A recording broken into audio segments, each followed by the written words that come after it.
Hi guys, welcome back to our channel. Big boss season 9 అగ్ని పరీక్ష already అయిపోయింది కదా. Big boss season 9 first episode. Before getting in to the review, ఈ వీడియోని కొత్తగా ఎవరైతే చూస్తున్నారో దయచేసి లైక్ చేసి ఈ వీడియోని చూడటానికి స్టార్ట్ చేయండి. And before that I want to tell you something that ప్రతి రివ్యూ ఛానల్ వాళ్ళు చేసే పని ఏంటంటే బేసిక్గా బిగ్ బాస్ ఎపిసోడ్ చూసి ఆ ఎపిసోడ్లో ఉన్నవన్నీ కూడా ఆ రోజు ఏం జరిగిందనేది వరుసగా చెప్పుకుంటూ వెళ్తారు.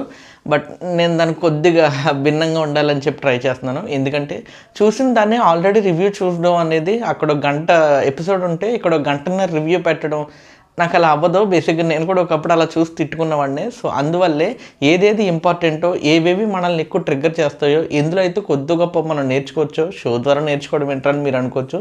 బట్ స్టిల్ ఒకవేళ అలాంటివి ఏమైనా ఏదైతే ఉంటాయో వాటిని మాత్రం డిస్కస్ చేసుకుంటూ ముందుకెళ్ళాలని నేను అనుకుంటున్నాను. ఎందుకంటే ఆల్రెడీ చూసిన దాన్ని రెండోసారి మీ మీదేసి రుద్దడం అంత కరెక్ట్ కాదండి. సో ఒక ఎపిసోడ్లో ఇద్దరు కంటెస్టెంట్స్ మధ్య ఏది జరిగాయి, ఏవి జరగలేదు, అండ్ ఏవి జరిగాయని జనాలు అనుకుంటున్నారు, ఇలాంటి మిస్ మ్యాచెస్ కొన్ని ఉంటాయి కదా, వాటి గురించి ఎక్కువ డిస్కస్ చేయాలని నేను అనుకుంటున్నాను. బేసిక్గా బిగ్ బాస్ షోని ఎలా చూస్తే బాగుంటుంది అనేది చెప్పడానికి నేను ఇక్కడ లేను. బిగ్ బాస్ షోలో ఎలాంటివి ఉన్నాయి అండ్ ఎలాంటివి ఉండకూడదు అనే వాటి గురించి మాట్లాడడానికి, అట్ ద సేమ్ టైం ఇలా ఉంటే బాగుండేది అని చాలామందికి అనిపిస్తుంది కదా. అలా అనిపించే వాళ్ళలో ఒకరిని కాబట్టి, అలా అనిపించి స్టార్ట్ చేశాను కాబట్టి రివ్యూస్ అన్ని అలానే వెళ్ళాలని నేను అనుకుంటున్నాను. సో ఇలాంటి థియరీస్తో కూడుకున్న రివ్యూస్ని మీరు చూడాలనుకుంటే ఎయిదర్ అది సినిమా రివ్యూస్ కావచ్చు, అలానే బిగ్ బాస్ షో రివ్యూస్ కావచ్చు. ఇలాంటి కైండ్ ఆఫ్ రివ్యూస్ని మీరు చూడాలనుకుంటే ఇప్పుడే ఈ ఛానల్ని సబ్స్క్రైబ్ చేసి పెట్టుకోండి. సో నా ఇంట్రో ఎక్కడితో అయిపోయింది, సోది ఎక్కడితో అయిపోయింది. So let's get in to the video.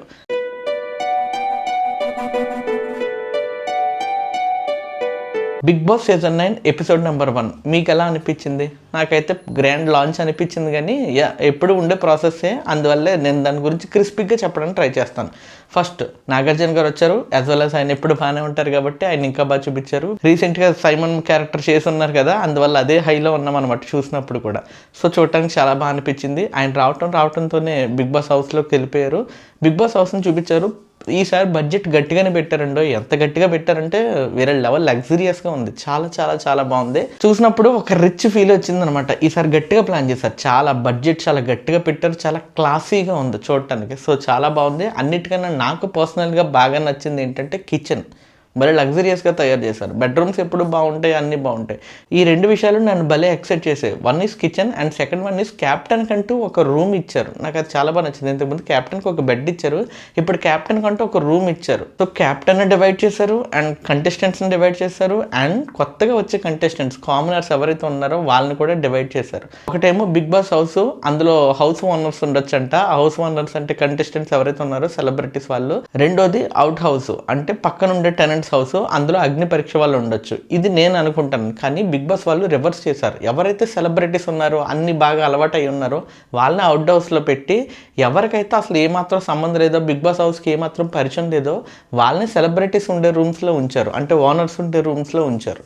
కొంచెం ఇంట్రెస్టింగ్గా స్టార్ట్ అయింది. సో ఇల్లుని మొత్తం చూసారు, ఒక ట్రావెల్ ఏదో ఇంటి పూజ జరుగుతున్న వాళ్ళగా మొత్తం ప్రతి ఒక్కటి చూపించారు. అన్ని చూపించిన తర్వాత బయటకు వచ్చేసారు నాగార్జున గారు. బట్ అన్నిటికన్నా నాకు బాగా ఇంట్రెస్టింగ్ అనిపించింది kitchen, captain room and out house. ఈ మూడు నన్ను బాగా ఎక్సైట్ చేశాయి. సో ఆయన మళ్ళీ స్టేజ్ మీదకి వచ్చేసారు. స్టేజ్ మీదకి వచ్చిన తర్వాత ఒక్కొక్కరిని పిలవటం జరిగింది. బట్ మీకు ఎంతమందికి అనిపించింది రావాల్సిన వాళ్ళు రాలేదే కంటెస్టెంట్స్లోంచి? అంటే ఎవరైతే ఇప్పటివరకు అగ్ని పరీక్షలో ఉన్నారో, ఎవరైతే అగ్ని పరీక్షలో మనల్ని బాగా నిజంగా ఎంటర్టైన్ చేశారో అలాంటి వాళ్ళు రాలేదు అని మీకు అనిపించిందా? అలా అనిపించిన వాళ్ళు ఎవరో దయచేసి కామెంట్ చేయండి. సో ఫస్ట్ పిలిచింది ఎవరినంటే తనుజ గారిని. బేసిక్గా ఆవిడ ఎవరో నాకు తెలీదు. నేను ఇంతకుముందు రివ్యూస్ కానీ ఇంటర్వ్యూస్ కానీ ఈ టైప్ ఆఫ్ కొన్ని చూడలేదు. బట్ ఆవిడే స్టేజ్ మీద చెప్పారు, కొన్ని షోస్ చేశాను, కొన్ని సీరియల్స్ చేశాను, ఇలా చాలా వరకు చెప్పారు. సో చూసుకుంటే ఓకే. బట్ ఎందుకు సస్పిషియస్గా ఉన్నారు? ఈవిడ హౌస్లోకి వెళ్ళిన తర్వాత కూడా ఈవిడ బిహేవియర్ కానీ అది చాలా సస్పిషియస్గా ఉంది. మరి ఎలా చేస్తారనేది చూడాలి. బేసిక్గా నాకు ఆవిడతో జీరో ఎక్స్పెక్టేషన్స్ ప్రస్తుతానికైతే ఏం లేదు. ఆవిడ మార్క్ ఆవిడ ఏమైనా క్రియేట్ చేసుకుంటే చూస్తాను. అండ్ సెకండ్ థింగ్, బేసిక్గా నాకు ఎవరైనా వస్తే వాళ్ళ ప్రీవియస్ వర్క్స్ కానీ వాళ్ళు ఇంతకుముందు ఏంటని కానీ అది పెద్దగా నాకు తెలియదు కాబట్టి నేను మాట్లాడలేను. ఒకవేళ తెలిస్తే కంపల్సరీ మాట్లాడతాను, అది గుడ్ అయినా బ్యాడ్ అయినా. బ్యాడ్ అని ఎందుకంటున్నానంటే సెకండ్ కంటెస్టెంట్ అలాగే ఉన్నారు కాబట్టి నేను అలానే వస్తాను. సో తనుజ గారి వరకు వస్తే పెద్దగా ఎక్స్పెక్టేషన్స్ లేవు. బట్ ఆవిడ పెంచితే చూడటానికి నేను రెడీగా ఉన్నాను ఎక్స్పెక్టేషన్స్. సెకండ్ ఫ్లోరా షైనీ గారు, లైక్ ఇదే నరసింహనాయుడు సినిమాలో ఈ కొన్ని సినిమాలు చేశారు కదా, నువ్వు నాకు నచ్చావు, లక్ష పాప ఈ సాంగ్ చేశారు కదా. సో ఆవిడ వచ్చారు ఫ్లోరా షైనీ. ఇలా చెప్పడం కరెక్టో కదా నాకు తెలియదు బేసిక్గా, బట్ ఉన్నది ఉన్నట్టు చెప్పాలి కదా అని, అంత మించి ఏం లేదు. ఆవిడ ఏదో బ్యాడ్ చేయాలని కాదు, కానీ ఫ్లోరా షైనీ గారికి ఒక దారుణమైన పాస్ట్ ఉంది. I accept. ఆవిడ హస్బెండ్ ఆవిడని డొమెస్టిక్ వైలెన్స్ చేయడం కానీ, కొట్టడం కానీ, ఇలా చేయడం కానీ, ఎర్లీ ఏజ్లో ప్రేమించి పెళ్లి చేసుకుని భర్త ద్వారా చాలా హింసకి గురయ్యి చాలా లైఫ్ని ఫేస్ చేశారు. ఆ తర్వాత అక్కడి నుంచి బయటకు వచ్చారు, సంథింగ్ ఏదో చేశారు. బట్ ఇవన్నీ చాలా బోల్డ్ సిరీస్, ఆ తర్వాత ఒళ్ళోకి వెళ్ళిపోవడాలు ఇలా చాలా ఉన్నాయి. చాలా మన ఏదైతే కొద్దిగా బ్యాడ్ కంటెంట్ అనుకుని మనం అనుకుంటామో, లైక్ మన పెద్దవాళ్ళు అనుకుంటారో, ఈ కైండ్ ఆఫ్ బ్యాడ్ కంటెంట్స్లో ఎక్కువ ఈవిడే ఉంటారు. సో బయట అన్ని బోల్డ్ సిరీస్, మూవీస్ కూడా కాదు, బోల్డ్ సిరీసే బేసిక్గా. అవి ఎంత దారుణంగా ఉంటాయి నేను మీకు చెప్పలేను, ఆ రేంజ్లో ఉంటాయి అనమాట. ఈవిడికి ఒక ఛానల్ ఉండటం, ఆ ఛానల్లో కొంతమంది సబ్స్క్రిప్షన్ ఉండటం, సబ్స్క్రిప్షన్ తీసుకున్న వాళ్ళకి ఒక మోతాదు మించి ఉండటం కొన్ని ఉంటాయి బేసిక్గా ఫ్లోరా షైనీ గారి. సో మేము చూసాం, ఆన్లైన్లో ఉంటాం కదా, ఎందుకు అబద్ధం ఎందుకు, అందరూ ఇన్స్టాగ్రామ్లో ఉన్న వాళ్ళే, ప్రతి ఒక్కరు ఫాలో అయ్యేటోళ్ళే. సో ఇలా కొన్ని ఉంటాయి అనమాట, అందులో ఉన్నాయి. సో అందులో చూసాం బేసిక్గా మోర్ దెన్ యూ ఎక్స్పెక్టెడ్. మీరు ఏదైతే ఎక్స్పెక్ట్ చేస్తున్నారో, మీ బ్రెయిన్లో ఏదైతే రన్ అవుతుందో ఎగ్జాక్ట్గా అలానే ఉండే. సో ఆ స్టేజ్ వరకు ఉన్నారు. ఆవిడ వస్తున్నారంటే ఇదంతా ఎలా మేనేజ్ చేస్తారబ్బా అనుకునేవాడిని. ఇంతకుముందు కూడా కిరణ్ రాథోడ్ అని చెప్పి ఒకళ్ళని అలాగే తీసుకొచ్చారు, ఇప్పుడేమో ఫ్లోరా షైనీ గారిని ఇలా తీసుకొచ్చారు. మనిషి అదేలే, తను సర్వైవ్ అవ్వడానికి 100 పనులు చేయొచ్చు, బట్ మారడానికి ఒక ప్లాట్ఫామ్ చాలు. సో అలాంటిదే ఈ ప్లాట్ఫామ్ అని ఆవిడ అనుకుంటుంది, అట్లీస్ట్ మేము అనుకుంటున్నాం. సో లెట్స్ సీ ఆవిడ ఏం మార్క్ క్రియేట్ చేస్తారనేది చూడాలి. యాక్చువల్గా చెప్పాలంటే షీఈస్ వెరీ ఎనర్జెటిక్, చాలా ఎనర్జెటిక్గా ఉంటారు. ఇప్పుడు ఎందుకు ఎంత పొలైట్గా ఉన్నారో, ఎంత సెటిల్డ్గా ఉన్నారో అర్థం కాలేదు. మేబీ అదే ముందున్న ముసలి పండుగ అంటున్నారు కదా, ఆ టైప్లో ఏమన్నా చూపించడానికేమో. So second contestant Flora Saini పెద్ద ఇంపాక్ట్ ఏం లేదు, అలానే తక్కువ అంచనా వేయడానికి అస్సలే లేదు. నెక్స్ట్ కామనర్స్ నుంచి మన సోల్జర్ పవన్ కళ్యాణ్ గారు సెలెక్ట్ అయ్యారు. Very happy. పోన్లే, ఫైనల్లీ రావాల్సిన వాళ్ళకి కరెక్ట్ అయిన వాళ్ళకి వచ్చింది, అందుకు సంతోషం. సో పవన్ ఆటను ఆల్రెడీ మనం చూసాం, తన ఛాలెంజెస్ని యాక్సెప్ట్ చేస్తాడు, బాగా ఫన్నీగా ఉంటాడు, అట్ ద సేమ్ టైం టాస్క్లు బాగా ఆడతాడు. సో ఇతని గురించి పెద్దగా ఇంట్రడక్షన్ పెద్దగా ఏం అవసరం లేదు. సో అతను లోపలికి వెళ్ళగానే అతనికి ఇచ్చిన ఫస్ట్ టాస్క్, వచ్చిన ఇద్దరు సెలబ్రిటీస్లో ఒకరికి బాత్రూమ్ క్లీనింగ్ అనే వర్క్ని అప్పచెప్పాలి. సో ఇద్దరిలో ఎవరికి ఇస్తారు అని చెప్పి అన్నప్పుడు పవన్ కొద్దిగా చూశాడు, ఇద్దరిలో ఎవరికి కావాలి అంటే ఆశా షైనీ గారు నాకు వద్దు అన్నారు. సరే ఇప్పుడు వద్దంటున్నారు కదా, ఒకసారి ఇవిడికి ఇచ్చి చూద్దామని చెప్పి ఆశా షైనీ గారికి ఇచ్చారు. సో ఆవిడ చేయాల్సింది తప్పదు. సో పడిపోయింది ఆల్రెడీ. ఇక్కడ నుంచి గేమ్ స్టార్ట్ అయిపోద్ది, బేసిక్గా ఫస్ట్ డే నుంచే స్టార్ట్ అయిపోద్ది. రేపొద్దునే నామినేషన్స్ కాబట్టి అవతలోడు వేయడానికి ఒక పాయింట్ కావాలి, కాబట్టి కళ్యాణ్ మీద వేయడానికి ఒక పాయింట్ దొరికేసింది.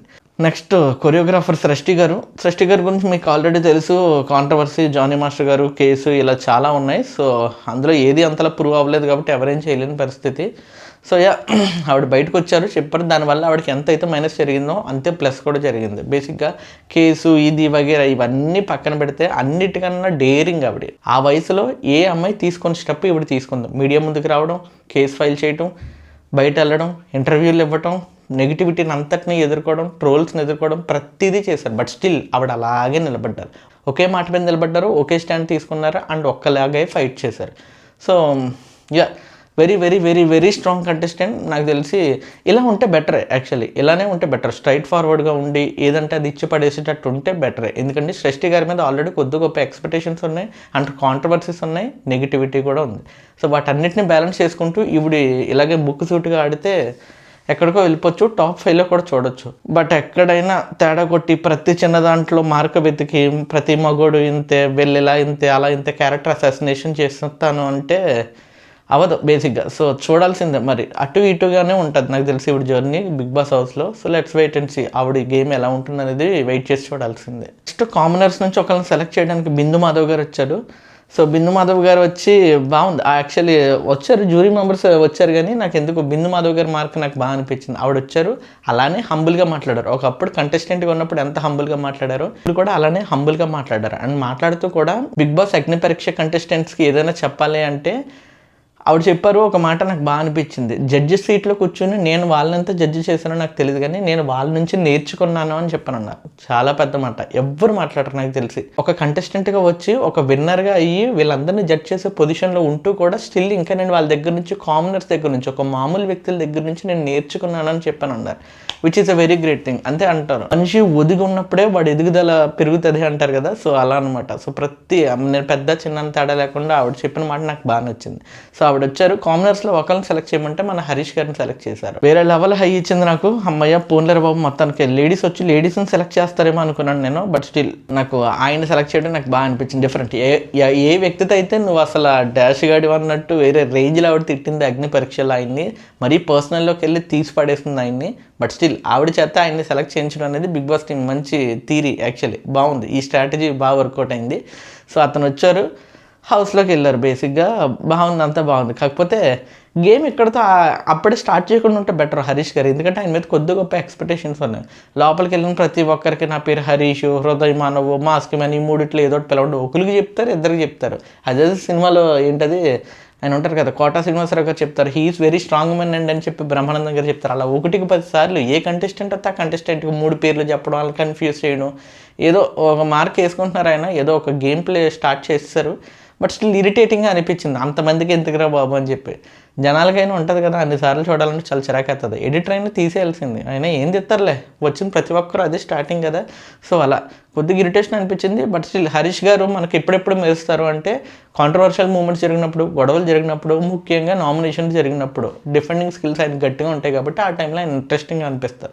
మరి అతని గేమ్ ఎంతవరకు ఇంట్రెస్టింగ్ అనిపిస్తుంది అనేది వెయిట్ చేసి చూడాల్సిందే. నెక్స్ట్ ఆర్టిస్ట్ భరణి గారు వచ్చారు. ఆర్టిస్ట్ భరణి గారు అని చెప్పడం కన్నా చీలాసో స్రవంతి అని ఒక హిట్ సీరియల్ ఉంటుంది, 90s కిడ్స్ మాకు తెలుసు.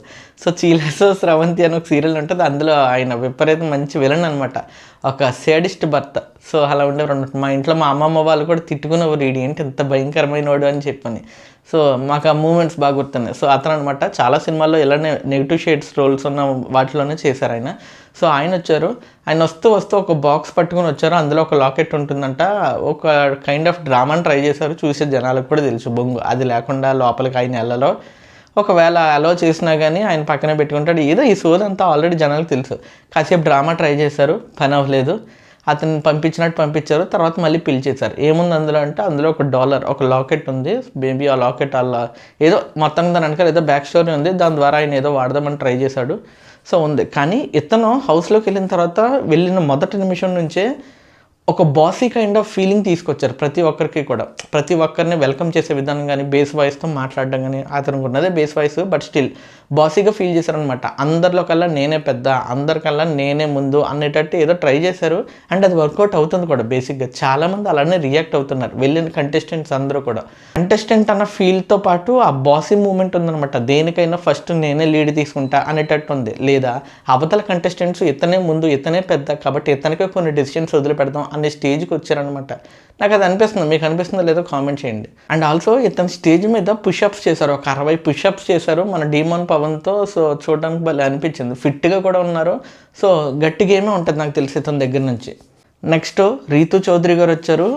తెలిసిందే ఆల్రెడీ రీతు చౌదరి గురించి మీకు అందరికీ తెలుసు. ఆవిడ ఇన్స్టాగ్రామ్లో ఉంటారు, యూట్యూబ్ ఇన్ఫ్లుయెన్సరు, యాంకర్, అన్నీ తెలుసు. రీతు చౌదరి గారి గురించి పెద్దగా తెలియని వాళ్ళు ఎవరు లేరు. కాబట్టి ఆవిడ వచ్చారు. ఆవిడ రాగానే నాగార్జున గారితో మాట్లాడేటప్పుడు ముందే చెప్పేశారు, నాకు నోటిదోలు ఎక్కువ ఉందండి, దాన్ని తగ్గించుకుంటాను నేను అని చెప్పాను అన్నారు. Very fine. ఆవిడ వెళ్ళింది, గ్లామర్ ఉంటుంది, కాంట్రవర్సీ కూడా ఉంటుంది. సో వెళ్ళే కొద్దీ ఈవిడలోంచి గొప్ప షేడ్స్ బయటకు వస్తాయి. మనకు అనిపిస్తుంది కదా ప్రతి సీజన్లో ఒకరు బాగా ఇరిటేషన్ తెప్పిస్తారు, అట్ ద సేమ్ టైం బాగా నవ్విస్తారు అని. సో అది రీతు చౌదరి గారి వల్ల అవ్వచ్చు. So let's wait and see ఆవిడది ఎలా ఉంటుంది అనేది. నెక్స్ట్ కామనర్స్ నుంచి డీమోన్ పవన్ గారు వచ్చారు. ఎక్స్పెక్ట్ చేయలేదు నేను, అసలు ఇది ఎక్స్పెక్ట్ చేయలేదు, అసలు ఈయన ఉంటాడనే అనుకోలేదు నేను. బట్ ఎనీహౌ చాలామంది జనాలకి నచ్చారు కాబట్టి, చాలామంది జనాలు అతను నమ్మారు కాబట్టి అతను ప్రూవ్ చేసుకోవాల్సిన అవసరం ఉంది. సో ఆయన సెలెక్ట్ అయ్యారు. ఆయన ఏంటి నీ ప్లస్ ఏంటి అని నాగార్జున గారు అడిగినప్పుడు ఆయన మాట చెప్పారు, నేను ప్రతి విషయాన్ని ఆలోచించి మాట్లాడతాను, 360 degrees చూసి అప్పుడు డెసిషన్ తీసుకుంటాను, అప్పుడు మాట్లాడతాను అంటున్నారు. అంతసేపు ఉండాలి కదా ఏదైనా కానీ. జనాల్లో ఇప్పుడు ఏదైనా గొడవ జరిగిన తర్వాత దాన్ని 360 degrees చూసి ఆలోచించే లోపు డెసిషన్ ఫైనల్ అయిపోద్ది. ఈ లోపు జరగాల్సిన పెంటంతా జరిగిపోద్ది. నువ్వు ఇంకా కూర్చొని ఆలోచించుకుంటా కూర్చుంటావు 360 degrees నుంచి. ఏందో సో చూడాల్సిందే డీమోన్ పవన్ గారిది ఎలా ఉంటుందో. ఇతను భరణి గారితో కలిపి పుషప్స్ చేశారు, 60 పుషప్స్ చేశారు. చెప్పాను ఫిట్నెస్లో ఇతను కొట్టేటోడు ఉండడు. బట్ అది బయటికి చూపించుకుంటే బాగుంటుంది. ఇతనిలో ఉన్న టాలెంట్ కానీ, ఫిట్నెస్కి సంబంధించిన యూజెస్ కానీ అని బయటికి చెప్పుకుని చూపించుకుంటే బాగుంటుంది. నెక్స్ట్ మన సంజన గారు వచ్చారు. బుజ్జిగడ్ మూవీలో సెకండ్ హీరోయిన్గా చేశారు కదా, ఆవిడ వచ్చారు. యాక్చువల్లీ ఆవిడ వచ్చినప్పుడు అమ్మ ఇప్పటికి చాలా తేడా ఉంది. ఆవిడ మీద ఏదో ఒక ఫాల్స్ కేసు వేశారంట. ఆవిడ జర్నీ కొద్దిగా ఇబ్బందిగానే ఉంది పాపం, చాలా పెయిన్ఫుల్ అనిపించింది. ఆవిడ మీద ఒక కేసు పడింది కరోనా తర్వాత. దాని నుంచి బయటకు రావడానికి ఆవిడకి చాలా కాలం గడిచిపోయింది. అండ్ ఆల్సో ఆవిడకి పెళ్ళి అవ్వడం, 2 పిల్లలు పుట్టడం, ఇప్పుడు 5 months బేబీ ఇంట్లో ఉండగా ఇవిడ వచ్చారంట టు ప్రూవ్ దట్ ఏదైతే మీరు నా మీద ఎలిగేషన్స్ చేశారో అవన్నీ నిజం కాదు సో అని చెప్పని అన్నారు. కోర్టు తీర్పు ఇచ్చింది, దానికి ఈవిడికి సంబంధం లేదని. బట్ చాలామందికి తెలియదు ఈవిడ మీద ఒక నెగిటివ్ ఇంపాక్ట్ ఉంది జనాల మీద. సో దాన్ని పాజిటివ్గా చేసుకోవడానికి వచ్చాను, నెగ్గడానికో గెలవడానికో దేనికోసమో కాదు అని చెప్పని అన్నారు. ఆవిడ క్లియర్గానే ఉన్నారు, మధ్యలోనే వెళ్ళిపోతానని చెప్పి మరి మొదట్లోనే పంపేస్తారేమో తెలియదు. నెక్స్ట్ మన యూట్యూబర్ రాము గారు వచ్చారు. రాను ముంబైకి రాను అన్న సాంగ్ మీరు అందరికీ తెలిసిందే. ఇప్పుడు ఆ పాట పాడదామన్నా కాపీరైట్ స్ట్రైక్ పడుతుందేమని పాడలేకపోతున్నాను. సో ఆయన వచ్చారనమాట. Actually folk singer okay, but ఆయన ఎనర్జెటిక్గానే ఉన్నాడు. కొద్దిగా పల్లవి ప్రశాంత్ టైప్ ఏదో అనిపిస్తున్నారు, అంటే తక్కువ చేసి మాట్లాడట్లేదు, అలాంటి పల్లవి ప్రశాంత్ తక్కువ అని కాదు, కానీ అది తెలిసిపోతుంది. ఆ ఊరు మనిషి అస్వచ్ఛంగా ఉంటారు. సో మాట ప్రతిదీ కూడా దిల్సే వస్తుంది. సో చూడాలి మరి ఈ నాట ఎలా ఉంటుందనేది చూడాలి. ఆడితే చాలా గట్టిగా ఆడేస్తాడు అనిపిస్తుంది, లేకపోతే కన్ఫ్యూజ్ అయిపోయి ఒక చోట ఉండిపోతాడేమో అనిపిస్తుంది. మరి రెండింటిలోనూ కరెక్ట్గా బ్యాలెన్స్ చేసుకుంటే ఆయన ఎలా ఆడతాడో చూడాలి. అండ్ ఆల్సో ఇతను స్టేజ్ మీద ఒక ప్యారడీ కైండ్ ఆఫ్ సాంగ్ పాడాడు. అంతే అతని ట్యూన్ నుంచే 4 లైన్లు మార్చి పాడాడు. భలే పాడాడు, నాకు భలే అనిపించింది. అరే అప్పటికప్పుడు అయి ఉండదు, బట్ బాగా సెట్ అయ్యి ఆ లిరిక్స్ అవన్నీ. నాగార్జున గారి గురించి, బిగ్ బాస్ గారి గురించి కూడా పాడారు. బట్ ఇది ఎంతవరకు అతనికి హౌస్లో హెల్ప్ అవుతుంది అనేది నాకు తెలియలేదు. Let's wait and see. Next commoners నుంచి ఒకరిని సెలెక్ట్ చేయడానికి నవదీప్ గారు వచ్చారు. ఆయన రాగానే అమ్మయ్య అనిపించింది. పాపం అగ్ని పరీక్ష వాళ్ళందరూ అలా ఊపిరి పీల్చుకున్నారు ఆయన చూడగానే. సో అతని ద్వారా ఒక కామనర్ని సెలెక్ట్ చేయమంటే అతను దమ్ము శ్రీజన్ సెలెక్ట్ చేశాడు. నా ఇవాళ ఈ పిల్ల ఉండాలయ్యా బాబు, ఈ పిల్ల ఉంటే రచ్చ అయిపోద్ది, చూడాల్సిందే.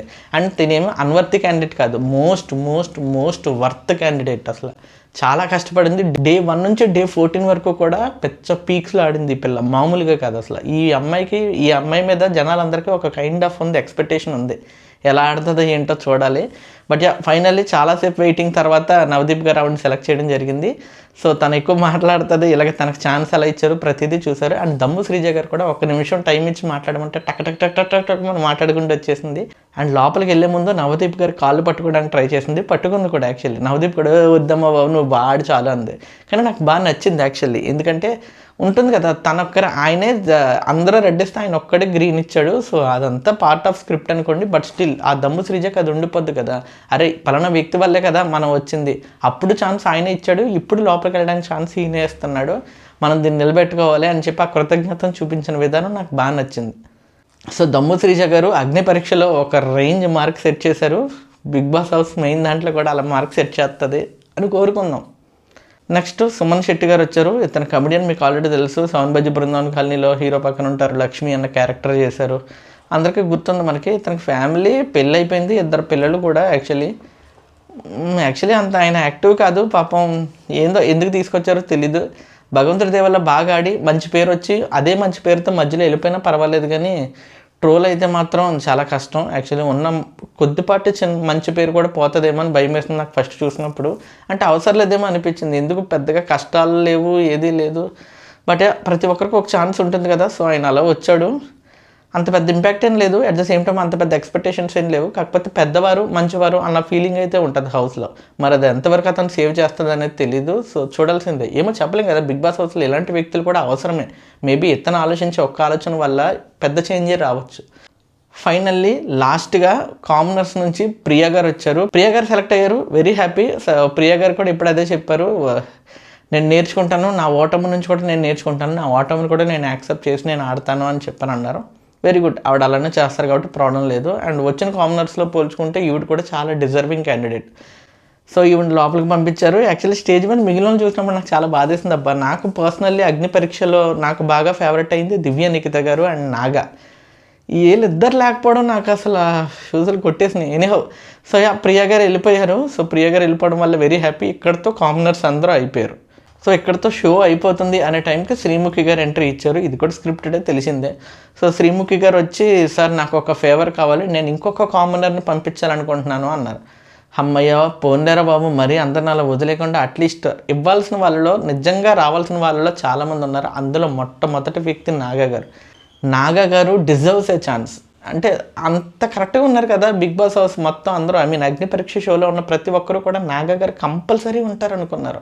అసలు మన వాళ్ళు ఎందుకు ఓటేయలేదో అర్థం కాదు. అదే ఒక్కొక్కరికి ఒక్కొక్క పర్స్పెక్టివ్ ఉంటుంది కదా. సో ఒక్కొక్కరికి ఒక్కొక్కరు నచ్చుతారు.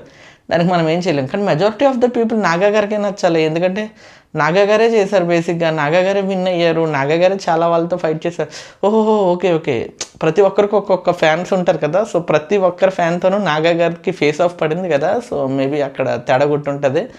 బట్ యా, ఎవరు లేరు. సో కామనర్స్లో ఒకరిని సెలెక్ట్ చేయాలంటే నేను ఇంకా కల్కి గారిని సెలెక్ట్ చేసేస్తారేమో అనుకున్నాను.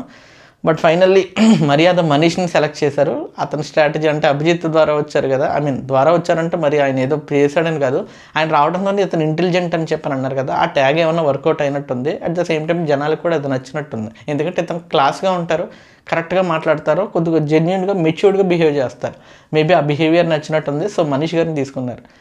అంతే, ఇంకా కామనర్స్కి ఇంకెవ్వరు లేరు. వాళ్ళతో కనీసం మాట్లాడి సంథింగ్ ఏదో చేయాల్సింది స్టార్టింగ్లో చేశారనుకోండి. బట్ అంతమంది పాపం అన్ని కోల్పోయి అగ్ని పరీక్షలో మెంటల్ టార్చర్ అంతా అనుభవించి వచ్చారు. దీనికోసమే కదా. అందరినీ సెలెక్ట్ చేయమని నేను చెప్పట్లేదు, బట్ వర్త్ ఉన్న క్యాండిడేట్లు కొంతమంది ఉన్నారు కదా, లైక్ దివ్య నిఖిత గారు. కానీ వీళ్ళందరూ పాయింట్స్ భలే పెడతారు దివ్య నిఖిత గారు. బట్ ఎందుకు నచ్చలేదు, నాకు నచ్చినట్టు మాత్రాన అందరికీ నచ్చాలని లేదు. బట్ ఎక్కడో కొద్దిగా బాధేస్తుంది, అరే మంచి కంటెస్టెంట్ని వదిలేశారే, కోల్పోయారే అని చెప్పి. At the same time Naga గారు కూడా ఏం మరి సర్లే ఇంకేం చేసేదేం లేదు. అండ్ ఆ 19 years కిడ్ ఉన్నారు, ఇంకా చాలామంది ఉన్నారు. ఓకే, వీళ్ళందరితో పోల్చుకుంటే వీళ్ళిద్దరికి మేజర్గా కొద్దిగా అన్యాయం జరిగిందన్న ఫీలింగ్ వచ్చింది. బట్ ఫేట్ లక్ ఏదో అంటారు కదా, పాపం వాళ్ళంతా కష్టపడినప్పటికీ కొన్ని ఉంటాయి కదా, దానివల్ల ఏం చేయలేము. ఇన్ఫ్యాక్ట్ షాకిబ్ కూడా వెళ్ళిపోతాడేమో అనుకున్నాను. చాలా కాంట్రవర్సీస్ తీసుకొస్తాడు, ఎక్కువగా ఆర్గ్యుమెంట్స్ చాలా గట్టిగా చేస్తాడు, ఇవన్నీ ఎక్స్పెక్ట్ చేశాను ఇలాంటి వాళ్ళు ఉంటారని. ఏందో మరి వాళ్ళ బిగ్ బాస్ టీం వాళ్ళ స్ట్రాటజీ ఏంటో నాకు అర్థం కాలేదు. ఫైనల్లీ ఇక్కడ వరకు అయితే కామనర్స్ వేలో సెలబ్రిటీస్ వేలు, ఇక్కడతో సెలక్షన్ అనేది క్లియర్ అయిపోయింది. So coming to the main part, ఇద్దరు సెలబ్రిటీస్ ఒక కామనర్ ఇలా పెట్టుకుంటూ వెళ్ళారనమాట. సో ప్రతి కామనర్కి ఇద్దరు సెలబ్రిటీస్లో ఒకరికి డ్యూటీస్ ఇవ్వాలని చెప్పారు. ఒకరు కిచెన్ వర్క్ తీసుకున్నారు, సంజన గారు ఫుడ్ అదంతా. ఒకరు బాత్రూమ్ వర్క్ తీసుకున్నారు, అది స్టార్టింగ్లో మన ఆశా షైని గారు. ఇంకొకరు వచ్చేసి ఏంటంటే ఆ బట్టలు ఉతకాలి, మొత్తం అందరి బట్టలు, అతని బట్టలే కాకుండా మొత్తం అందరి బట్టలు ఉతకాలి. సో అందరి బట్టలు ఎవరు ఉతుకుతారు అనుకున్నప్పుడు రాము గారు ఉతుకుతారు. సో చూడాలి, రాము గారికి రీతు చౌదరి ఇద్దరుగా ఎవరికో వచ్చింది మొత్తానికి. సో వచ్చింది, ఇలా డ్యూటీస్ అనేది ఇచ్చేసారు. ఇప్పుడు 2 houses ఉన్నాయి కదా, ఒకటేమో టెనెంట్ హౌస్, ఇంకోటేమో బిగ్ బాస్ మెయిన్ హౌస్ లగ్జరీగా ఉంది అది. సో ఇది ఇందాక నేను చెప్పినట్టు దాన్ని రివర్స్ చేశారు. సెలబ్రిటీస్ అందరూ మామూలుగా ఉన్న ఇళ్లలో ఉండాలి, అందులో పెద్దగా ఫెసిలిటీస్ లేవు. అండ్ కామనర్స్ ఎవరైతే వచ్చారో అగ్ని పరీక్ష నుంచి వీళ్ళందరూ కూడా లగ్జరియస్ రూమ్స్లో ఉండాలి. సో కిచెన్ బాగుంది. So kitchen department already Sanjana గారిది. సో గొడవలకి చాలా పెద్ద ఛాన్సెస్ ఉన్నాయి. సో రేపే నామినేషన్స్ ఎలా ఉంటుందో చూడాలి. బిగ్ బాస్ని చూసే ప్రతి ఒక్కరు కూడా బాగా గమనించాల్సింది ఏంటంటే షో వరకు మాత్రమే, దీన్ని పర్సనల్గా తీసుకోకండి. అట్ ద సేమ్ టైం కొన్నిటిని నేర్చుకుని ఏమైనా ఉంటే అక్కడ కొద్దిగా దృష్టి పెట్టండి అంతే. ఎంటర్టైన్మెంట్ లానే చూద్దాము. అట్ ద సేమ్ టైం ఏదైతే ఒపీనియన్స్ కొన్నిటి బయటికి రావో అలాంటి ఏదైనా వస్తుందేమో అని చెప్పి వెయిట్ చేద్దాం అంతే. That's it for today. Actually review అనేది నాకు తెలిసి కొద్దిగా తేడాగా ఉంటుంది. అండ్ రానున్న రివ్యూస్ కూడా మేబీ ఇలానే ఉండబోతాయి, లేదా కొద్దిగా ఇంప్రూవ్ అవుతాయి. But I can promise you one thing, ఈ వీడియో చూస్తున్నంతసేపు కూడా కొద్ది గొప్ప ఇన్ఫర్మేటివ్గా ఉండటానికే ట్రై చేస్తాను. ఎవరు చెప్పంది నేను చెప్తానని నేను అనట్లేదు. బట్ అందరూ చెప్పాల్సిన పాయింట్ వదిలేస్తే మాత్రం నేను దాన్ని ఖచ్చితంగా నోటీస్ చేస్తాను. ఎందుకంటే నేను కూడా బిగ్ బాస్ చూసేటప్పుడు అలాగే అనుకునేవాడిని కాబట్టి.